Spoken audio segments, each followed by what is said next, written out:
مرد کو خوش کیسے کیا جائے اور عورت کو خوش کیسے کیا جائے، اس میں ایک واضح فرق پایا جاتا ہے۔ اگر ہم مرد کی بات کریں تو اسے خوش کرنا نسبتاً آسان ہوتا ہے، کیونکہ آپ اس کے لیے کھانا بنا دیں، اس کے لیے وقت گزاریں، اسے محبت دیں اور اس کی عزت کریں، تو یہی چیزیں اس کے لیے کافی ہوتی ہیں۔ حقیقت یہ ہے کہ مرد سادہ ہوتے ہیں اور چھوٹی چھوٹی چیزوں میں خوشی محسوس کرتے ہیں، لیکن جب ہم عورت کو خوش کرنے کی بات کرتے ہیں تو معاملہ کچھ مختلف ہو جاتا ہے۔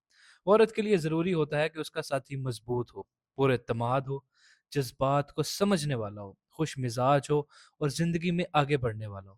اس کے ساتھ ساتھ اسے ایسا انسان بھی ہونا چاہیے جو اس کا خیال رکھے، اس کے مسائل کو سمجھے، اس کا دوست بنے اور ہر مشکل وقت میں اس کے ساتھ کھڑا رہے۔ یہ سب کافی نہیں ہوتا، بلکہ ان کے ساتھ ساتھ یہ بھی ضروری ہوتا ہے کہ وہ دلچسپ ہو، تھوڑا سا پراسرار ہو، وقت دے لیکن حد میں رہے، مددگار ہو مگر بور بھی نہ کرے اور غرور نہ کرے۔ ان تمام باتوں کے باوجود بھی کبھی کبھی یہ سننے کو ملتا ہے کہ ابھی بھی کچھ کمی محسوس ہو رہی ہے۔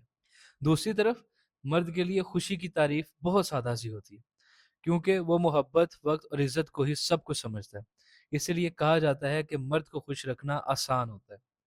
آخر میں یہی کہا جا سکتا ہے کہ تعلقات میں توازن بہت ضروری ہوتا ہے۔ اگر دونوں طرف سے سمجھ اور کوشش ہو تو ہی رشتہ مضبوط اور خوبصورت بنتا ہے۔